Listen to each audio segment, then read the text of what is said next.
এই রেসিপিটা দেখলে সবাই ভুল করবে যে এটা একটা আমিষ রান্না, আসলে একটা নিরামিষ রেসিপি বানাবো আর এত সুন্দর হয় যে কি বলবো। এর জন্য আমি এখানে 500 গ্রামের মতো কাঁঠাল নিয়ে নিয়েছি। কাঁঠালটাকে আমি একদম খোসা ছাড়িয়ে ছোট ছোট করে পিস করে নিয়েছি, আর এটা একদমই কচি কাঁঠাল। ভালো করে জল দিয়ে ধুয়ে একটুখানি প্রেশার কুকার চাপিয়ে দেবো ওভেনে। তারপরে এই কাঁঠালগুলোকে দিয়ে আমি এর মধ্যে বেশ খানিকটা জল দিয়ে কাঁঠালগুলোকে একটুখানি সেদ্ধ করে নেব। এরকম সেদ্ধ করতে হবে যাতে একদমই নরম হয়ে যায় আর ভালো মতো একদমই গলে যায়। তারপরে আমি এর মধ্যে একটুখানি নুন দিয়ে দেবো, দিয়ে ঢাকনাটাকে দিয়ে ঢেকে রাখবো। বেশ খানিকটা সিটি দেওয়ার পরে আমার দেখুন কাঁঠালগুলো কত সুন্দরভাবে গলে গেছে, মানে একদমই ভালো মতো গলে গেছে। এই অবস্থায় নামিয়ে ফেলবো। তারপরে একটা হাতা দিয়ে এটাকে ভালো করে স্ম্যাশ করে নেব। একটা বড় পাত্র নিয়েছি যাতে ভালো মতো ঠান্ডা হয়ে যায়। তারপরে আমি এখানে 2টো পেঁয়াজ আর 4টে কাঁচা লঙ্কা দিয়ে দিচ্ছি, আর কটা রসুন দিয়ে দিলাম। তারপরে যেই কাঁঠালগুলো আমি একটুখানি ম্যাশ করে রেখেছিলাম এগুলোকে আমি মিক্সারের মধ্যে দিয়ে অল্প অল্প করে পেস্ট করে নেব। একবারে দেব না, যেহেতু অনেকটা পরিমাণ কাঁঠাল আছে। মিক্সার জারে দেওয়ার ফলে দেখুন কত সুন্দরভাবে একদম পেস্ট হয়ে গেছে। এবার এগুলোকে নামিয়ে ফেলছি। এর মধ্যে কিছু মশলা অ্যাড করব, মানে কিছু ভাজা মশলা আমি এর মধ্যে অ্যাড করব। তার মধ্যে হচ্ছে ভাজা জিরের গুঁড়ো, একটুখানি ধনের গুঁড়ো, আর একটু গরম মশলা 1/2 চামচ পরিমাণ। প্রথমে আমি 4 চামচ পরিমাণ কর্নফ্লাওয়ার অ্যাড করেছি। যদি মনে হয় আরেকটু লাগবে সেক্ষেত্রে পরে আরেকটু অ্যাড করতে হবে। মাখা অবস্থায় যদি মনে হয় যে একটুখানি কাদা কাদা হচ্ছে, তাহলে আপনারা একটুখানি চালের গুঁড়োও দিতে পারেন, এর ফলে আরও মাখাটা শক্ত হবে। আর যদি মনে হয় আরেকটু কর্নফ্লাওয়ার দরকার সেক্ষেত্রে আমি আরেকটু কর্নফ্লাওয়ার এর মধ্যে অ্যাড করে দিচ্ছি আরও মাখাটা শক্ত হওয়ার জন্য। এর মধ্যে কিন্তু আমি নুনও দিয়েছি। সবগুলোকে দেওয়ার পরে আর একটুখানি কালারের জন্য একটু হলুদ দেব, এতে করে কালারটা বেশ ভালো আসবে। হাতটাকে জল দিয়ে একটু করে ভালো করে ধুয়ে নিতে হবে। তারপরে হাতের মধ্যে চাইলে একটুখানি সামান্য তেলও লাগিয়ে নিতে পারেন, এতে করে শেপটা দিলে পরে বেশ ভালো মতো আসবে আর একটু লেগে যাবে না। একবারেই সবগুলোকে বানিয়ে নেব, এর ফলে রান্না করতে খুবই সুবিধা হবে। আর ঠিক এরকম করে শেপ দিয়ে দিচ্ছি। উপরটা একটুখানি চওড়া হবে আর নিচটা একটু সরু। তারপরে আমি নিচের দিকে একটু করে হোল করে নেব আঙুল দিয়ে। সবগুলোকে ঠিক এরকমভাবে হোল করে নিতে হবে। দেখে মনে হচ্ছে না ঠিক যেন মাছের মতো?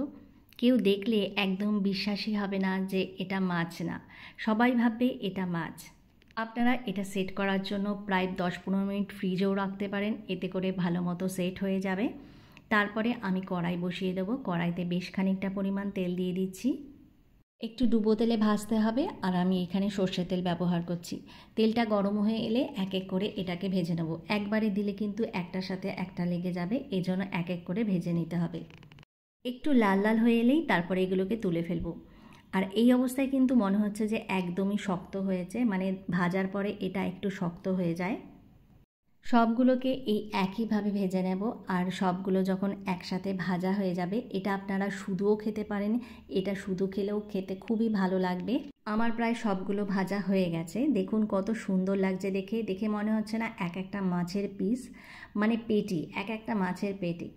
এবার আমি কিছু মশলা বানিয়ে নেবো। তার জন্য মিক্সার জার নিয়ে নিয়েছি, তার মধ্যে একটা টমেটো আমি দিয়ে দিচ্ছি, আর 4-5টা কাঁচা লঙ্কা দিয়ে দিলাম। আর এখানে আমি 2টো শুকনো লঙ্কা দিয়ে দিচ্ছি, আর 1 চামচ পরিমাণ সাদা জিরে। সবগুলোকে দিয়ে একটা ফাইন মিহি পেস্ট করে নেব। এবার কড়াইতে যেই তেলটা আছে সেই তেলের মধ্যে আমি একটু প্রথমে গোটা গরম মশলা দিয়ে দিচ্ছি। এখানে দারচিনি আর এলাচ আর 2টো শুকনো লঙ্কা আর 1/2 টিস্পুন পরিমাণ সাদা জিরে, এগুলো দিয়ে একটু সম্বার দিয়ে নিলাম। তারপরে যেই পেস্টটা বানিয়ে রেখেছিলাম সেই পেস্টটা এর মধ্যে দিয়ে ভালো করে নেড়ে চেড়ে একটু কষিয়ে নেব। একটু সময় ধরে এটাকে কষাতে হবে। কষানোর পরে তারপরে আমি এর মধ্যে কিছু মশলা অ্যাড করব। এটা হচ্ছে ধনের গুঁড়ো দিয়েছি, জিরের গুঁড়ো, একটু হলুদের গুঁড়ো, আর একটুখানি চিনি। চিনি দিলে কালারটা একটু বেশ লাল লাল হয়। সবগুলোকে দিয়ে আবারও বেশ ভালো মতো কষিয়ে নিচ্ছি। অনেকে মনে করেন যে চিনি দিলে অনেকটা মিষ্টি হয়ে যায়, কিন্তু তা না। সব কিছু ঝাল নোনতার একটা ব্যালেন্স তৈরি করে। দেখুন কষানোটা বেশ হয়ে গেছে, একটু তেলও ছেড়ে দিয়েছে। এই অবস্থায় আমি একটু জল দিয়ে দেবো।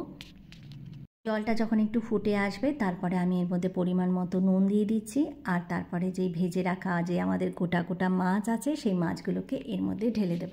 সব মাছগুলোকে দেওয়ার পরে যখন একটু টকবক করে ফুটে আসবে, ফ্লেমটাকে এই অবস্থায় একটু হাই করে দেব। এর গ্রেভিটা কিন্তু একদমই মাখা মাখা হবে। আর একটা সুন্দর ফ্লেভার আসার জন্য আমি 1/2 চামচ পরিমাণ এর মধ্যে শেষে ঘি অ্যাড করব, এতে করে সুন্দর একটা সেন্ট বেরোবে।